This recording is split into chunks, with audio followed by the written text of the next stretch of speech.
Hello, everyone, and welcome in. This is Aaron St. Dennis, the FF Mad Scientist, and welcome to Rat Pack Fantasy Football.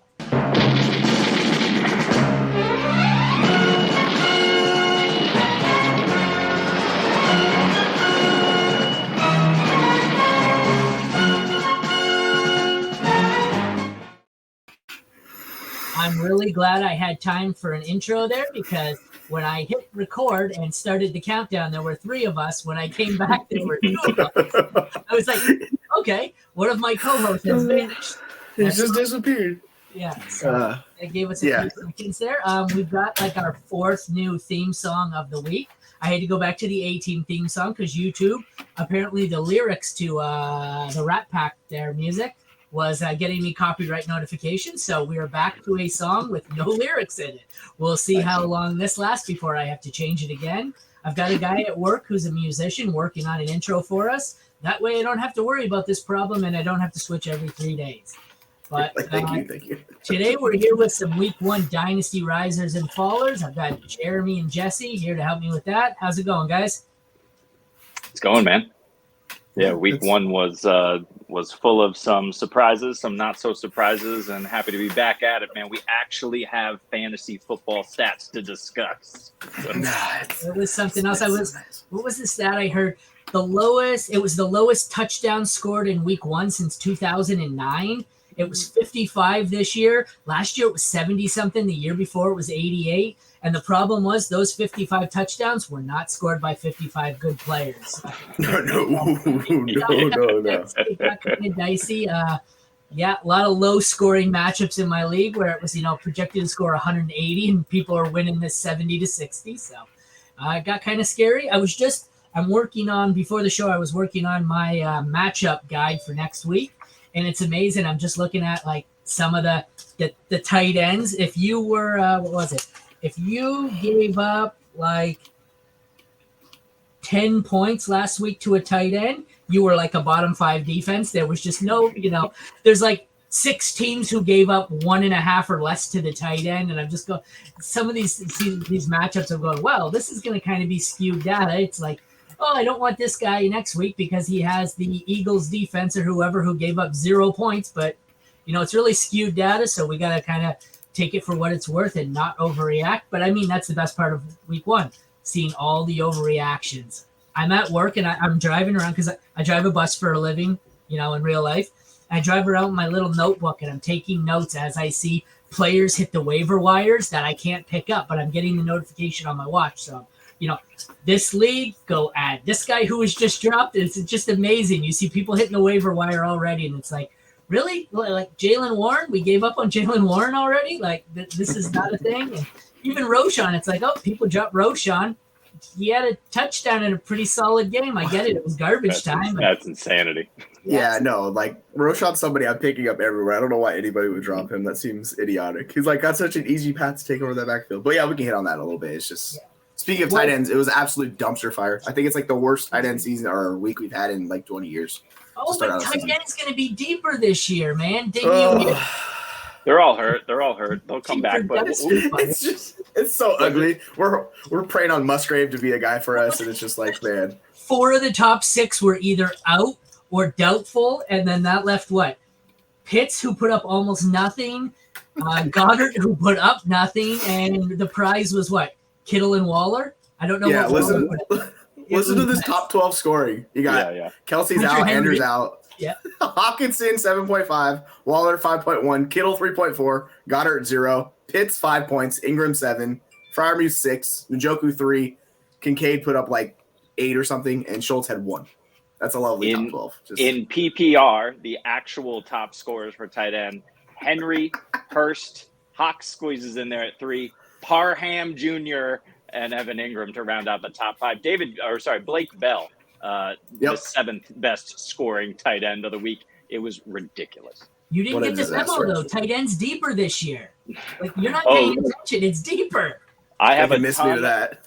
I have a ton of Mark Andrews and Darren Waller. That did not help me in week 1. We're gonna look to. I have them stacked on multiple teams. Oh no! I don't know if you were on the show where I told this story, but I've got that stack story. I have the. Did I tell you this one with the coach league where I have tight end premium and my 2 tight ends. My first 2 picks were Kelsey and Andrews. That worked out well. I ended up starting. My tight end slot went unfilled, or my second tight end slot that I got to add went unfilled because I didn't have anyone. And my main tight end was Gerald Everett, who did not catch the Chargers touchdown for the tight end. That went to Barrow. No. So it was a messy week. Crazy. It was some crazy stuff. So I guess we'll start with the quarterbacks here for Dynasty Risers and Fallers. I'll run through my list here. I think I've got 5 at each position for Risers and Fallers. So I'll run through and then we can just kind of talk about them. You can add whoever you want. I think the obvious Risers for me, Tua, not that he was low, but it was a case of you were kind of getting the injury discount. That's gone now. I think he's probably, it's the top 8 quarterbacks are probably a top 9 now, and he's in there with Lawrence. Mac Jones, I tweeted that out. Did you know this week in week 2, we get the matchup of the number 1 and number 2 scoring quarterback in fantasy football?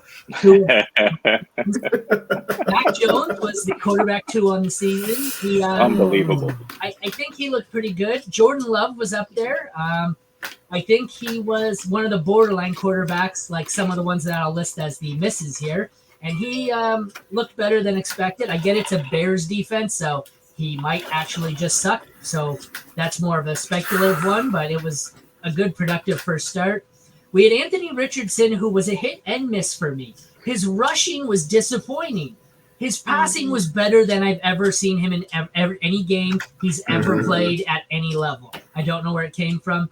And Brock Purdy's another one. He's my 5th, where it was just a case of the injury discount. You know, I thought he was not going to make it back. I thought when he did, he was going to look like shit like he did in the preseason.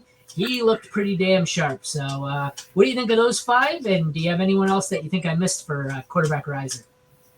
Well, the first one I would like to talk about is Mac Jones. I'm actually in the process of writing him up as a buy on my weekly Dynasty Buy Sell article. I don't think he's phenomenal by any means, but he actually has an offensive coordinator this year. You know, congratulations, my Patriots, for actually figuring out that you need a coach on both sides of the ball to be a relevant and, you know, actual real NFL team. But he was a rocket scientist. Exactly. And, that was the old joke in Detroit here. Detroit was so bad that even a rocket scientist couldn't get them to the playoffs. But sorry, go ahead, man. No, it's cool. But even, he's not a QB1, right? We knew this about Mac Jones, but he's clearly rising. He can be a solid QB2. Look, this week he completed the most passes he's ever completed in an NFL game. He also threw for over 300 yards. He's only done that a handful of times, and I believe it was the fourth or fifth time in his career that he's thrown for 3 touchdown passes. So the thing that really gets me about this is that I don't expect the volume of passing to continue. This is not what the Patriots want to do and who they want to be. However, he looked really good. He almost brought them back, if not for a however you pronounce his last name. If not for like a really poor footwork boot butt issue at the end there. And then certainly, it was against the Philadelphia defense, who we all view, no matter who you are, as a top 5 unit and potentially even higher than that. So, I think the Mac is rising for sure.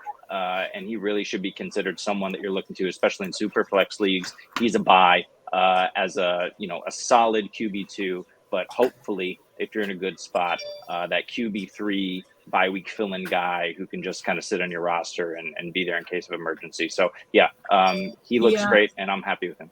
For me, you're right. He hasn't gotten into the QB1 conversation, but as far as QB2 goes, like, I don't know if he's jumped the group of Howell, Pickett, the 2 rookies that weren't good, Stroud and Young. He's at very least in the conversation with them after 1 week. Like, he looked better in that game than Desmond Ritter's ever looked. He looked better than Howell looked. So I think he's put himself firmly in the conversation of the mid to low end QB2.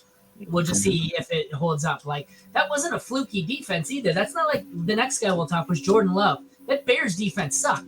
The Eagles, we thought were legit. Like, I get a Super Bowl hangover, but, like, he looked good against a good defense. So, and the last thing, thing just to say about Mac Jones is, with all the Trey Lance talk we've had in the offseason, there's been some discussion about, well, if the 49ers took Mac at 3, he's kind of like high-end Brock Purdy, where he should be kind of executing a functional offense. We saw that, this weekend in week 1, executing that Bill O'Brien offense, and it looked good with, who were the weapons? Hunter Henry leading the way. They were down big at one point, right? Right, Kendrick Bourne leading the way. Yeah, it was comeback mode. So that's why they had to throw so much. So obviously that'll come down a bit. Oh yeah, of course. But if it wasn't for Bourne's kind of drop, really, it wasn't really Mac's fault. But just bounced off his hands and straight for pick 6 for Philly to take the lead. If it wasn't for that, we could be talking about the biggest upset of week 1 and Mac Jones kind of being somebody who could lead this team to playoff, fringe talk in the AFC. I doubt that's going to happen, but look, they played really well. Jesse, what are your thoughts on the other 3? Love, Richardson, Purdy. So they're drastically different for me. Purdy, like, we saw kind of what I was expecting if he's healthy. Like, the floor is just so high for him compared to the other. Yeah, he's just a better version of Jimmy G. Like, he's not going to make those terrible mistakes, and he's actually willing to take more chances than he does. So it really helps out the skill position players. And you saw that. Like, you saw Ayuk just absolutely go bananas. He just set him up perfectly with a couple good throws. And when you have some of the best skill position players, like, the floor is so high. Particularly when they're playing teams like Pittsburgh, when they're just overmatched, it just becomes this barnstorm effect where you just onslaught, and those points rack up. So, yeah, like, Purdy jumps ahead of those Pickett guys, Jordan Love, like, all those guys, because we've seen it again this year too. So, like, he's up in that tier for me.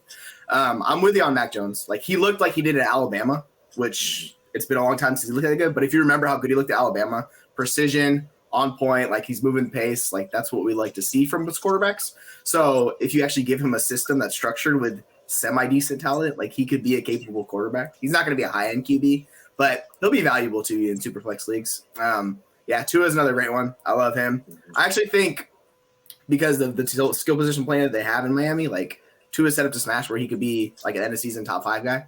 So if you're really bullish on Tua, like, go get him now, because his price isn't going to get any cheaper as the season goes along, because their defense is trash. Like, we saw how their defense looked. They just got eviscerated by the Chargers in all game. So it should be a lot of high scoring affairs. And then on the flip side, where we're talking about like rushing quarterbacks, Richardson looked great.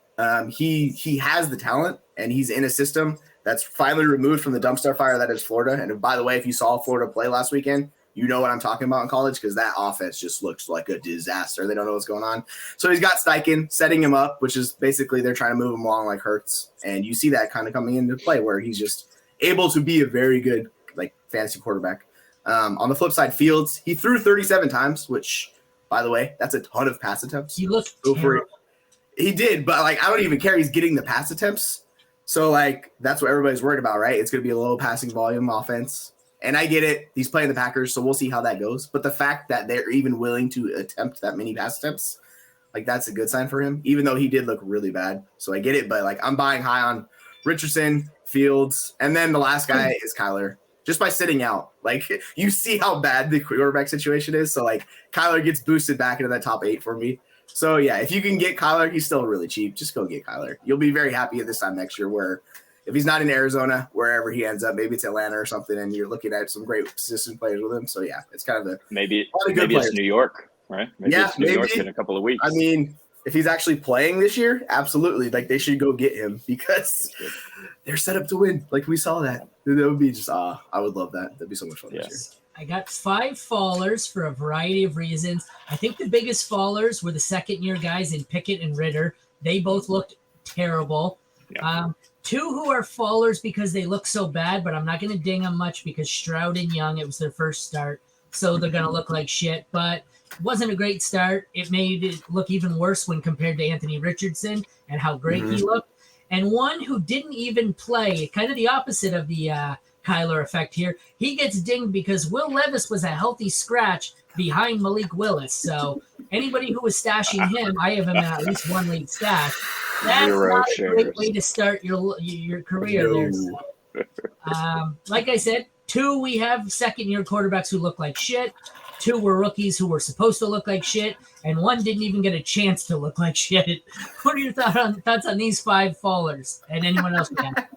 Just get rid of, if you can sell freaking Levis for a third, I just do that. Like, I don't even want to hold the dude. I'm out. Like, you're falling behind a guy who was a disaster in the Tennessee offense last year. Like, we figured he'd come in and play, but healthy scratch.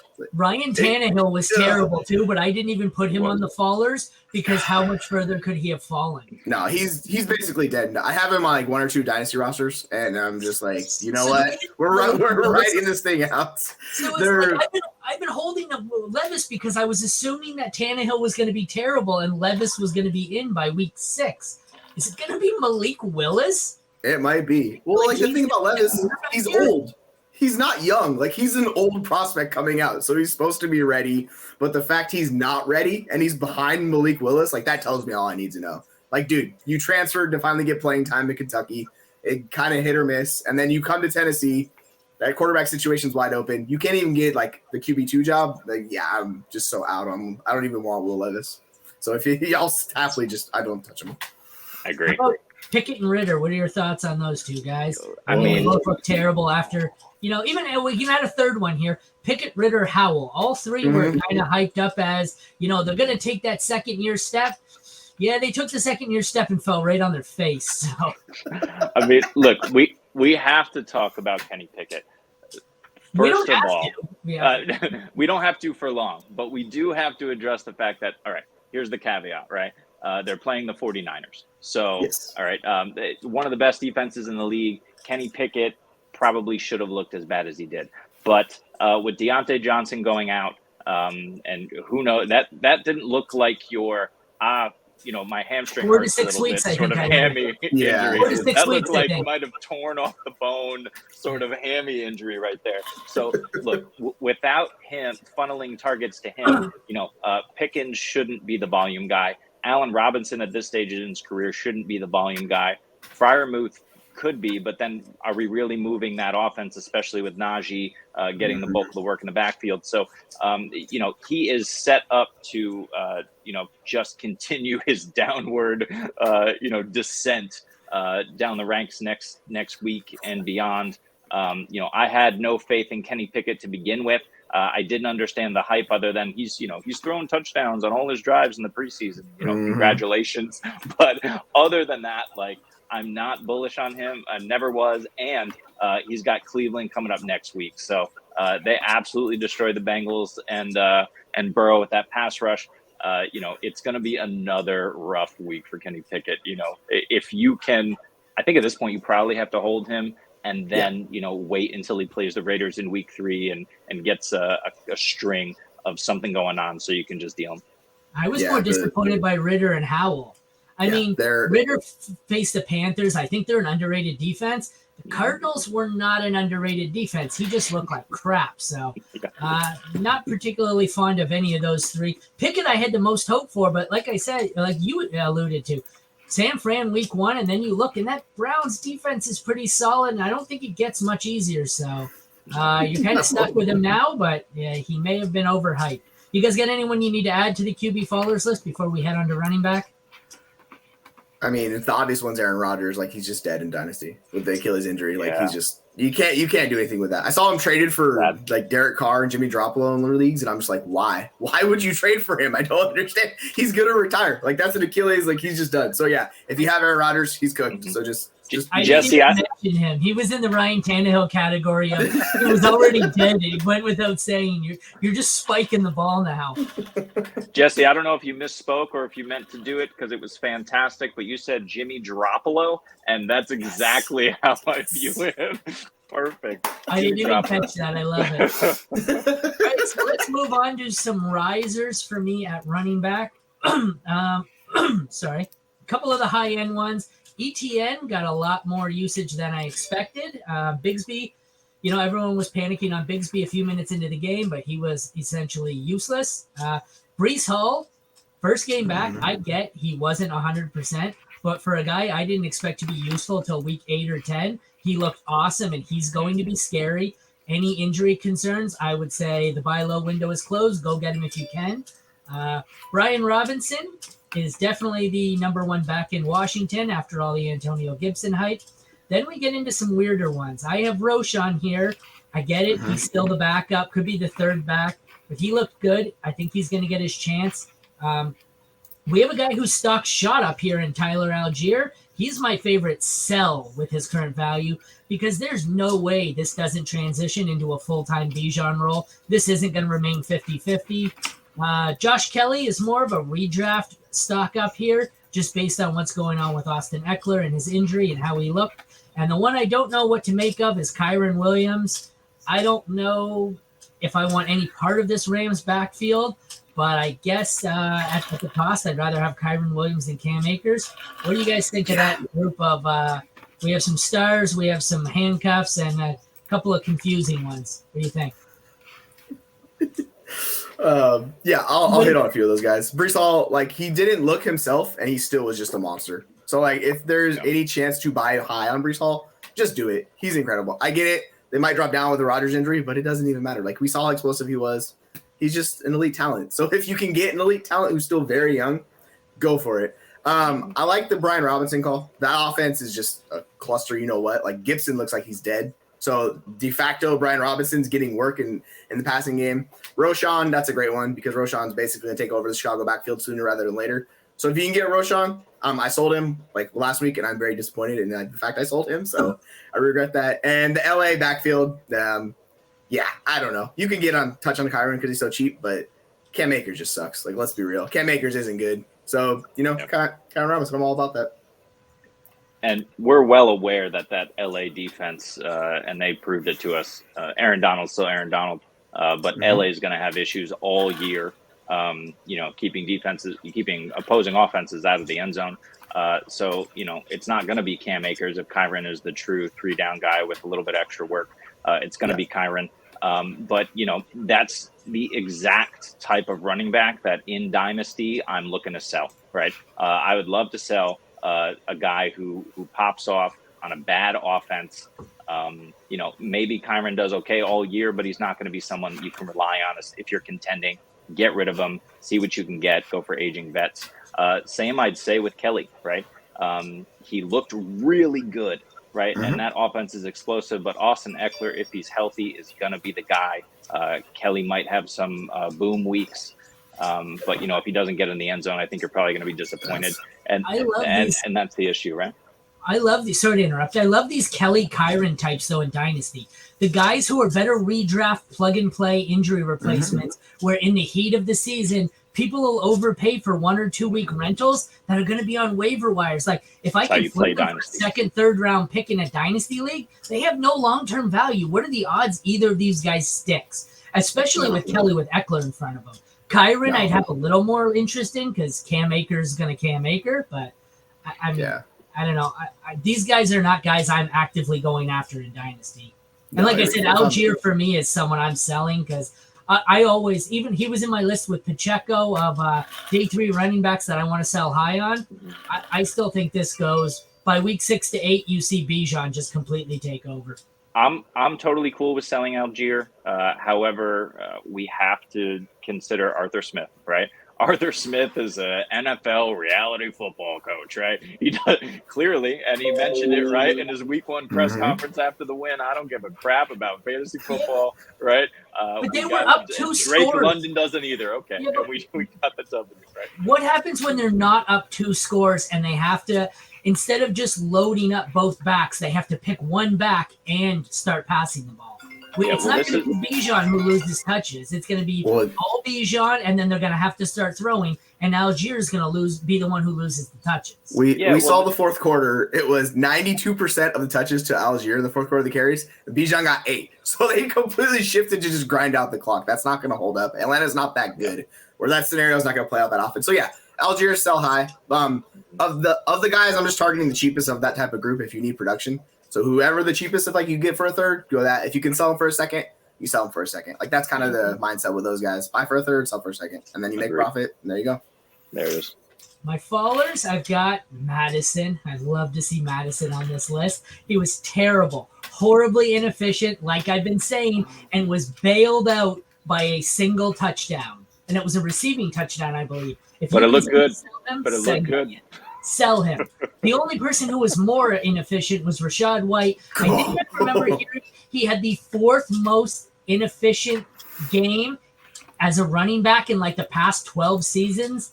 Khalil Herbert, I'm out on. I have been out on. I think he's losing his job to Roschon soon.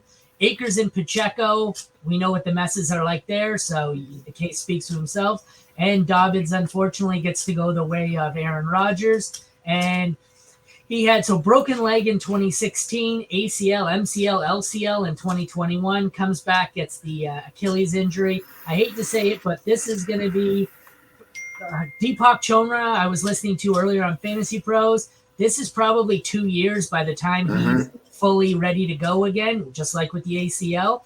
He's got 1 year left on his deal. He's going to have to come back and take a veteran deal as a backup. I think I'm agreeing with what they said. I think this may be the last time you see Dobbins in a starting lineup in a fantasy league. I think he may be done, and there's no value. So what do you guys think of that lovely group of shit sacks? Dobbins is definitely fantasy dead. I don't know if you can get rid of him, but I would get out for as much as I could possibly grab now if somebody is somehow optimistic.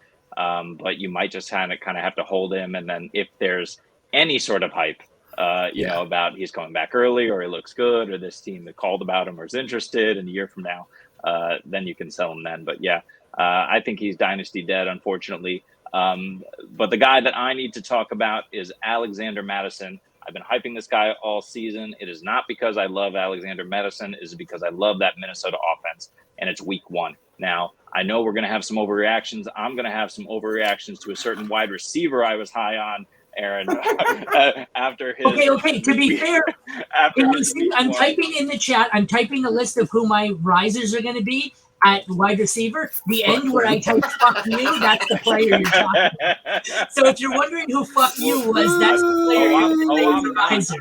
I'm not wondering because I know exactly who that is, and I can't wait to get to that spot. But yes, Madison had a really rough game last night. I will say, though, on that touchdown, I believe it was a swing pass, really nice broken tackle, dove into the end zone. He's not hyper athletic. He's not the type of guy we want to go after, but he still has the role, and that Minnesota offense is going to be better. I am happy to, again, roll with him. I haven't checked out his matchups, but at least for week 2, Minnesota is facing, who are we looking at, guys? Philly. Okay. Yeah, that's terrible. That's not great. That's not great. But, you know, there will be better weeks ahead. So, look, Madison, he's probably out of my lineup for week 2, if I can afford it, which you probably can. But, yeah, I'm going to hold him and keep praying. The role is there, and I think it will be there. They're not going to sign anybody. Everyone else is garbage in that roster on RB. So, you know, I have hope, but yeah, not a great start. Yeah, those type of guys, I'm looking to flip like a wide receiver got injured. So Deontay Johnson is the point, right? Somebody who's going to be out for a while. Flip those running backs to a team that needs production to get someone like Deontay Johnson, and you just hold them on your roster. They come back, and then like that's how this works in Dynasty, and that's how you end up with a better squad week 6, right? So like those guys, just if you can, that's what you sell them for. If not, if you need the production, just write it out. Like a few of them, maybe Akers, Pacheco, not so much, but at least Madison, Rachaad White, they're going to see volume. It might not be good volume. It might be ugly, but, you know, they can get you double-digit points. So I wouldn't be thrilled about having them, but, you know.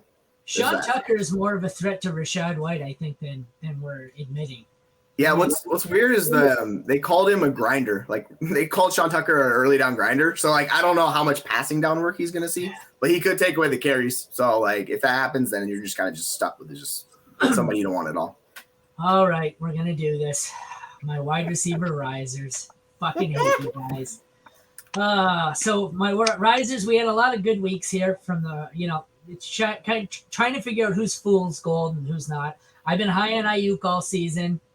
or all off season. Love him. I don't think he's going to be that as good as he was today or yesterday, but he's going to be good. Shahid, I thought was the Saints number 2, and he looked great. Pittman is a riser simply because I think we all underestimated how good Richardson was as a passer. If he keeps this up, Pittman is a steal. Puka Nacua is on here because he's who everyone wants. I don't know if this is long term.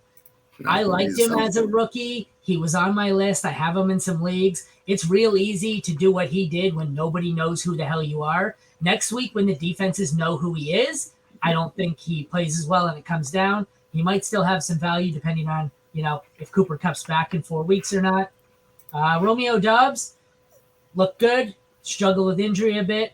It's also going to factor in how healthy Watson was and if Love is for real. The Bucs wide receivers all around, Evans, Godwin, Trey Palmer, looked better because Baker looked actually more serviceable than I expected. And we'll finish it off with two of the rookie wide receivers looked awesome in Flowers and Addison. What are your thoughts, guys? Well, I need to jump in here real quick because you left a name off the list. No, I didn't. I did not. No, I didn't. That's the end of the list. That name is Cal. I muted him. He hasn't realized it yet. He said Calvin Ridley. Calvin Ridley. Monster. He's a monster. The only reason we faded Calvin Ridley is because he hadn't done it in a couple of years, because he was out of football, not for injury, not for poor play. He wasn't traded off of a team because he got into any sort of issue on the team side. It was only the gambling situation. He's still the same guy, and Trevor Lawrence is phenomenal. Doug Peterson is phenomenal. It came at the expense of Christian Kirk this week because Zay Jones looked great, but I don't think it's gonna be at Kirk's expense every week, although the usage was not good. But Calvin Ridley is there to stay. He's going to dominate. He's the clear one in a great offense. I was super happy with him, but let's move on from that for a second. Also, Zay Flowers. These are two of my favorite guys. Zay Jones looked good on that team, too. Yep. He did. Kirk's one of my followers because Zay Jones was the clear number 2. But sorry, yeah, the two rookies were awesome. Yeah, Addison looked good, and Zay Flowers, right? No Mark Andrews, right? So I think we need to temper expectation there in terms of the volume that he's going to get when Andrews comes back. But looked awesome as well. So, yeah, all these guys, super big risers. But, yeah, Calvin Ridley was great to see, and Zay as well for me.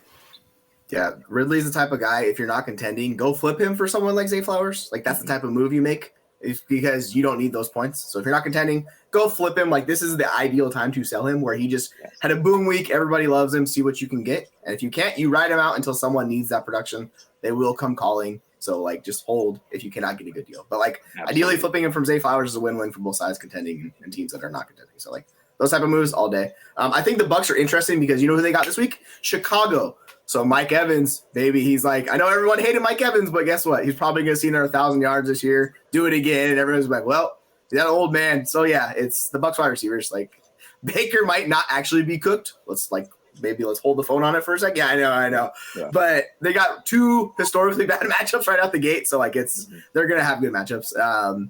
Flowers, like, he's a stud. Addison looks like everything we hoped he would be. Dubs is interesting just because Watson was out and, like, he was still injured, but he dominated. So, that could work out for him. I will like to see Watson come back before I want to buy Dubs, realistically. And then Puka, like, I'll sell Puka for a second just because you got it for a fourth.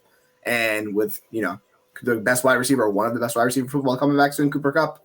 We'll see how that usage translates because Puka's been on every group chat. People are like, I'm buying him for this, I'm selling him for that. So, find what you're comfortable with. If you want to ride him, go ride him. And Pittman, yeah, he's playing in the second offense, and they're going to hyper target him. So if you like Pittman, like, now's a good time to get him too. Yep, and especially Pittman is looking at Houston next week. Calvin Ridley's looking at Kansas City next week, and like you said, the Tampa Bay receivers at Chicago. So some of this is going to continue for these guys who look great in week one. That Houston defense, D'Amico Ryans is underrated. That defense looks better than expected. They might be all right. I don't think they're going to be a playoff team, but they're not a terrible team. Their defense especially is solid. So, a lot of these guys I think are flip targets for me. Nacua, I'd love to flip. Yep. Ridley, a 30-year-old receiver with 2 years off. I heard someone the other was it He's earlier 28. today on the Let's hold the podcast. phone. They said he should be the wide receiver. Was it say 4 or 5 in Dynasty? That's awesome. If someone's speaking of, if someone's gonna give me CD Lamb, AJ Brown, Amon-Ra St. Brown for Calvin Ridley, thank you all day. Take him. Yeah, I was like, my brother has him in the Dynasty League. I was like, what do you want for him? He goes, I want an early first. I go, kick rocks, dude. I'm not giving you an early first for Calvin Ridley. Here's Caleb Williams for Calvin. Yeah, exactly. I was like, you were insane. We're moving on. No, I'll pass. So some of the followers at wide receiver, Juju, just because I don't know, like there was 9 receivers who looked viable, and he wasn't one of them. I think he's also injured. So that's a concern. Bateman, I think, is going to be the 3 or the 4 when he comes back, or when Andrews comes back, because he looked completely useless, and even OBJ looked better than him. Gabe Davis is a deep threat. I projected this one in one of my sleeper picks. Bad defense, play him because he can get behind him and score one long bomb. Last night against the Jets, that wasn't happening because every time Josh Allen tried it, he got picked off. So this is he's an easy one to sit start. It's just, if they have a good secondary, you sit them. If they have a bad one, sit them or start them. DJ Moore, this is scary because I think Justin Fields should just run the ball more. When they passed, he sucked. If they're going to keep trying to throw the ball with Justin Fields, they're going to suck. This offense is going to be pretty bad, I think. Treylon Burks was just not much, didn't do much. Same with Brandon Cooks, although Cooks is kind of tainted because none of the passing game had to do anything because they were up 40 at halftime. T. Higgins, I don't know what the hell happened with T. Higgins. That was a really weird game. I think it's just an anomaly. So as much as he's a faller, if you can buy low on him, if people actually do that, go for it. Christian Kirk scared me, not because of Ridley. Christian Kirk scared me more because of Zay Jones. If Zay Jones took that role, Christian Kirk is probably flexible at best or droppable. And pretty much every Chiefs receiver, with the exception of Rashee Rice. Rashee Rice I liked, was young, looks like he could be the potential leader for moving forward. So Sky Moore, Kadarius Toney, Justin Ross, pretty much any, especially the first 2, Sky and Toney. You can get anything for them, sell them now. So I don't know what your thoughts are on the wide receiver fallers. The Chiefs wide receiver core just sucks. I'm not interested in any of those guys, to tell you the truth. The one thing is they tried to get Toney involved. Like, they desperately tried to involve him. They wanted him to get the ball. He had one of the worst games in history for a wide receiver. His negative EPA was off the charts. It was historically bad. So you can look into that one all you want. But yeah, I'm not really interested in any of those guys. I don't think you're getting much for any of them. So you kind of just have to ride them out. If you want to flip them for a third, feel free. I'm sure someone will buy just because it's Kansas City. Kirk is scary because he was coming off the field in 2 wide receiver sets. He was only playing 68% of snaps. That's the problem. Last year he was running the most routes in the NFL. So if that holds true, you're kind of just, if you can flip him for a 2, go for it. But I don't even think you can at the moment right now because people are treacherous. Can I interrupt you there, Jesse, for 1 sec? Sorry. The other stat, and I'm going to paraphrase it, was Calvin Ridley was the first read for Trevor Lawrence 40% of the time. And in 2022, Trevor Lawrence led the league in throws to his first read. He's a 1-read guy. He loves going to his first read. So if that's going to be Calvin Ridley, I may have been very... Well, and his first read is always going to be open if it's Calvin Ridley.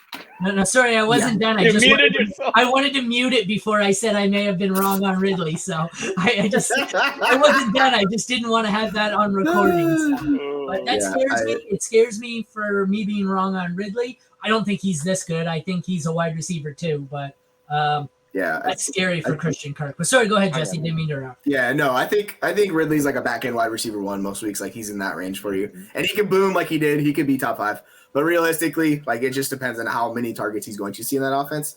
And if he's pushing 150 targets, then you have high end range of outcomes. So it's possible. The one that is not so scary for me is Cooks, just because that offense didn't need to do shit on Sunday night. They didn't need to do a damn thing. They just gave it to Tony Pollard and were like, hey, guess what? We're just going to dominate the heck out of the Giants. So I would be a little more optimistic with Cooks just because when they get in game scripts where they have to pass, they're going to depend on him. So it's a little bit. Burks scares the hell out of me. So Treylon Burks doing basically nothing this year, where everyone was talking about him being, he's going to be the wide receiver 1 this year. obviously DeAndre Hopkins just bodied him and said, "Nah, I'm still a Hall of Fame wide receiver." So if Burks is the one like of this group, terrifies me more than anybody else because you have a bad offense, a quarterback that looks terrible, and they're not going to pass a lot. So Burks is the one I'm just completely out on. I don't want Burks anywhere. I bought one share and I'm going to try to flip it like for whatever I can get. DJ Moore, I'm more optimistic just because they threw a bunch. So if they're going to throw a lot in Chicago, at least I give DJ Moore a chance. So I'm more willing to hear that. Bateman, yeah, he's like the wide receiver 4. And Juju, his knees busted, I guess. So who knows what's going on with Juju? And so, yeah, you're just kind of just stuck holding the bag with him. And then Gabe Davis is the ultimate best ball wide receiver. If you have him in best ball, just ride him because you're going to have boom bust weeks. Yeah. As far as DJ Moore is concerned, so he goes in his next few games, Tampa, Kansas City, Denver, and Washington. I think those are going to be some rough matchups, especially when they're keying on him. Other than Mooney, there's really no threat, and Mooney really isn't a huge threat, although he may be open like he was this past weekend. When they're what to him? Sorry? What did you say? When they're what on him? Keying on him. Okay, I'm focusing the defense on him. I completely misheard you and heard something else. They're peeing on him? Yep, I thought you went full R. Kelly on that. I'm like, did you say they're peeing on him? I'm like, what the fuck are we doing? Sorry, I was multitasking and all I heard was someone was getting peed on. My bad. Listen, with your bedroom set up in the background there, and I'm not surprised. I think we're ready for anything over there. Sorry, go ahead. Continue. I didn't mean to interrupt and get completely sidetracked. No, you're good. So, yeah, I think the next month could be rough for the Bears offense.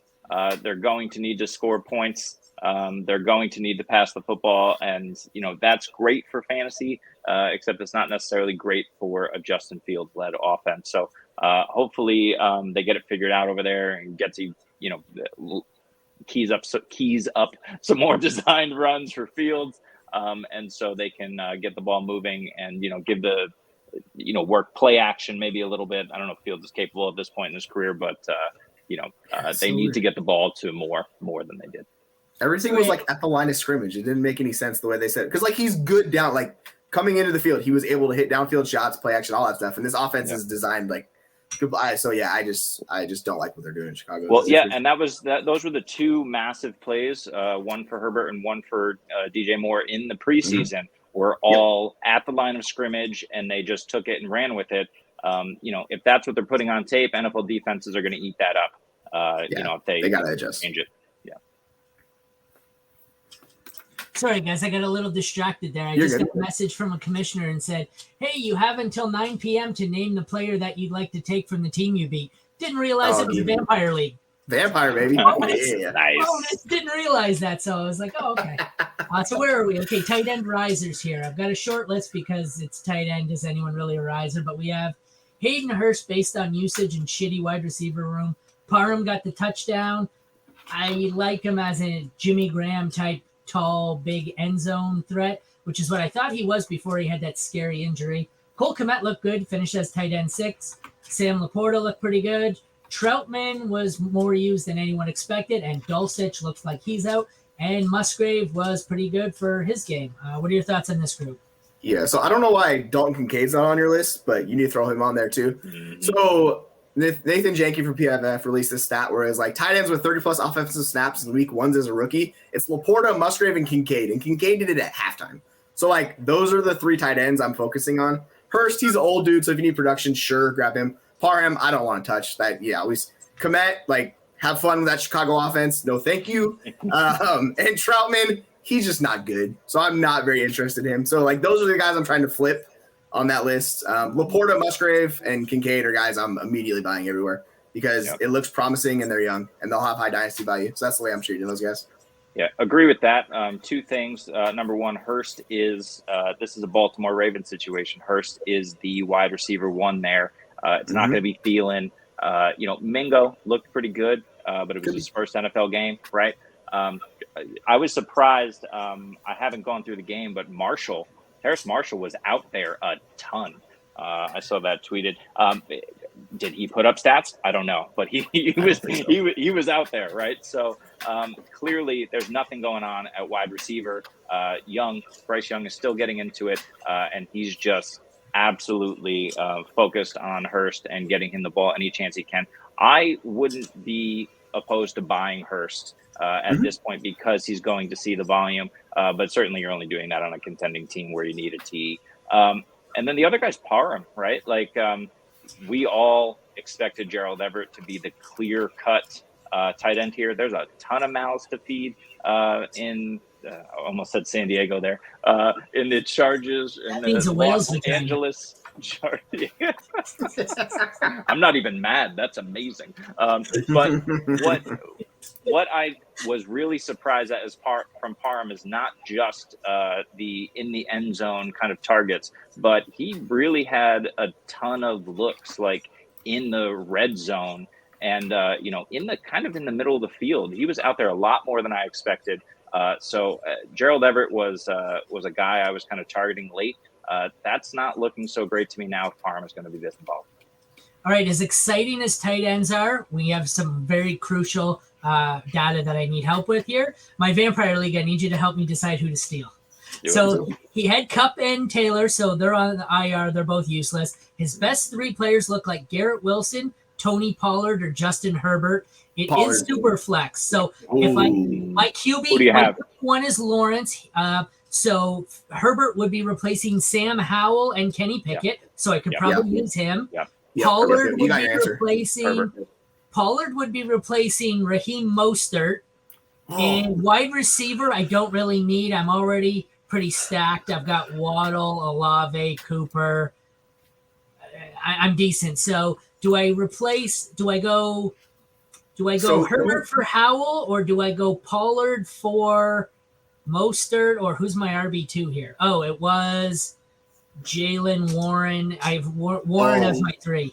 Let me just add this into the mix real quick because Dallas is at home, but they play the Jets in week 2, right? Vampire League, we want to look at kind of the immediate next matchup. And we're talking about Justin Herbert. He is, again, the LA. There's 2 Los Angeles. What is Herbert doing in week 2? There we go. At Tennessee. Justin Herbert for me all the way. Yeah. Okay. Lock in Herbert. He's an elite option. Just go Herbert. Yeah. Perfect. All right. So that gets us, thank you for the help, gentlemen. That gets us to our tight end fallers, as if there was such a thing. Could they fall in love? Dawson was out to injury. Irv Smith, who just looked completely non-existent. Dalton Schultz, who sucked and is on a pretty bad offense. And Isaiah Likely, who everyone thought was just the plug-and-play Mark Andrews 2.0. Turns out he's not. What are your thoughts on those 4, and if you've got anyone else? I'll let Jesse talk about Likely, although that one hurt bad for me as well. But Dalton Schultz, we knew he wasn't talented. We kind of knew he was a product of that Dallas offense. We knew there might be some struggles. We knew he had a rookie quarterback. But I think, the fact that Nico Collins looked really good, the fact that Robert Woods got some looks, like Schultz is just completely off the radar. If Stroud isn't going to be looking to him, much like Young is looking to Hurst, then we don't want anything to do with him. He proved it in week 1. So, yeah, he's dead to me. Dulcich is injured. Irv was never going to get it. He's the 4th option at best. And, yeah, Likely hurt, but I'll give that one to Jesse. Yeah. Am I dropping straight? Howell or Pickett? Which one should I get rid of? I don't want Howell. Yeah, Pickett. He played San Francisco though. Give him a chance. Might be okay. Like they might replace Howell at some point. They're not going to replace Pickett this year. Yeah. Well, all right. Sorry. Continue on the tight end fallers. Now that I've been with us for the second time. Yeah, likely was a big old swing and a miss. Like strike 3, just close your eyes, and it didn't work out. Like he wasn't even really used. The production from last year did not translate. New offense, so we probably could have signed that coming a little bit more than we did since it's a new offensive play caller, but he loves tight ends. So, sometimes it's swing and miss. The nice thing is everybody sucked at tight end. So, like, realistically, Goddard put up a 0. Like, it was a dumpster fire week. But, yeah, like, he's not the Mark Andrews 1-for-1 replacement, which, I guess, shocking. That's not so since Mark Andrews is one of the best tight ends. Yeah, it's just I'll own that one. I was really high on him. I know our buddy, I think it was Mike, had him as, like, top 4. Well, I was like, dude, that's too high for me, but I get it. I was like top 8. I was like, no. So, but what you gonna do? Sometimes you think it's a good process play and it doesn't work out. So That's how it goes. Yeah, All right. I plugged him in a lot of spots too. So Is there Yeah, anybody at any position you guys think I missed for risers and James fallers? Cook. James Cook, baby. His usage was fantastic. Like it's like top 12 type usage, like 50% target share, like all the things you want to see from a running back, a late round running back. He's the guy, and he's actually efficient, unlike Rachaad White, who just sucks. So like Cook's good at football, and he's being involved. So if he sees this usage throughout the year, like he's gonna score touchdowns, and he's gonna be good for your fantasy lineup. So he's a riser for me in Dynasty. yeah, and we mentioned him, but we didn't talk about him. Brian Robinson. Antonio Gibson fumbled, and he wasn't heard from again. This offense could be functional. The Washington defense looks good, which means the team is going to be kind of in games here and there. Brian Robinson, if he continues to get the work, he's going to be a volume play. You could be looking at a low-end running back too if he gets the volume and Gibson kind of just fizzles out. All right. Thank you, gentlemen. I believe that is a wrap. We went a little longer than expected, but it was kind of a chaotic week one here. Mm-hmm. So for Aaron, Jeremy, and Jesse, this has been the Rat Pack Fantasy Football Week 1 Dynasty Risers and Fallers. Tune in tomorrow. I believe our next show is Week 2. Preview of what's Thursday Night Football. Anybody know off the top of your head? Eagles. Minnesota Eagles, yeah. So then it will be a preview of the NFC home games because that's who's on Monday Night Football or Thursday Night Football. So tune in tomorrow for that. Thank you all for joining us. Have a great day, and hopefully you survive week one halfway intact and have a better week 2. Take care, everyone. Have a great day.